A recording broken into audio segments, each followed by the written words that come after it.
Monsieur de Saint-Just. Depuis que je siège dans une collectivité territoriale, et alors que je connais bien les problèmes agricoles, notamment en province, ce n'est pas la première fois que l'agriculture ou des régions agricoles sont soumises à des intempéries comme celle-là, et à chaque fois, les collectivités territoriales ont dû faire face. En réalité, votre projet de délibération, je l'ai déjà vu plusieurs fois, parce que quelques jours, quelques semaines après les intempéries, je suis bien conscient que vous ne pouvez pas faire plus. Vous avez cité ce chiffre de 1 million d'euros. Je suis sûr qu'il sera à parfaire et que nous pourrons le faire dans les semaines et les mois qui viennent. Je pense que c'est une bonne solution que de confier la gestion de ce million d'euros à la Chambre d'agriculture, quitte à elle à revenir devant la commission permanente, comme il est dit dans votre projet de délibération. Mais on voit bien aussi que dans votre projet de délibération, vous avez du mal, mais dire c'est tout à fait normal, à affecter ce million d'euros à des aides bien précises. L'accompagnement des filières spécialisées pour le redémarrage de l'activité, la contribution aux opérations de solidarité, et la seule activité ou la seule aide précise que vous pouvez citer, mais ce n'est pas du tout une critique de ma part, c'est l'aide au transport du fourrage pour les éleveurs, parce que c'est vrai que c'est là où l'aide la plus urgente peut être donnée. On aurait pu mettre l'aide à l'achat de fourrage et non pas simplement au transport de fourrage. Donc, en l'état, nous voterons évidemment votre délibération.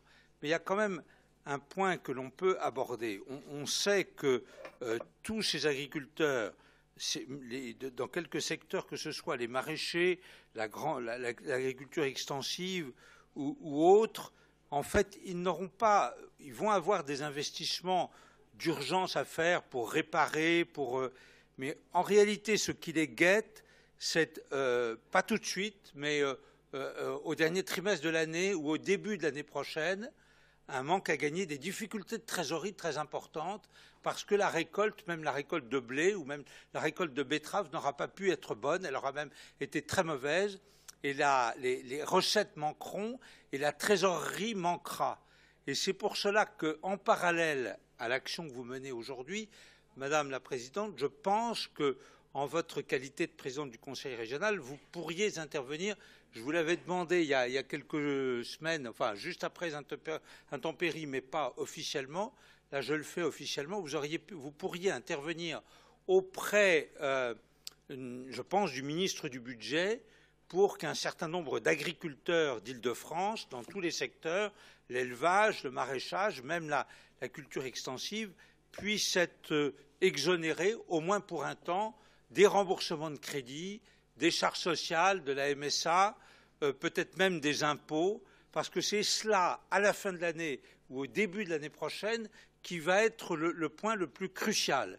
Donc, je vous demande de compléter votre action, bien entendu votre projet de délibération qui sera à parfaire dans les semaines ou les mois qui viennent, mais en même temps une action de votre part en allant tirer les sonnettes auprès des ministres compétents, en disant attention, nos agriculteurs de la région Île-de-France, l'Essonne, la Seine-et-Marne, le Loiret, ce n'est pas de notre compétence, mais enfin ce sera la même chose, vont certainement avoir des très grandes difficultés dans quelques mois sur le plan de la trésorerie, et il faudra les aider particulièrement par des exonérations, s'il vous plaît, et des allongements de possibilités de crédit. Voilà, je vous remercie.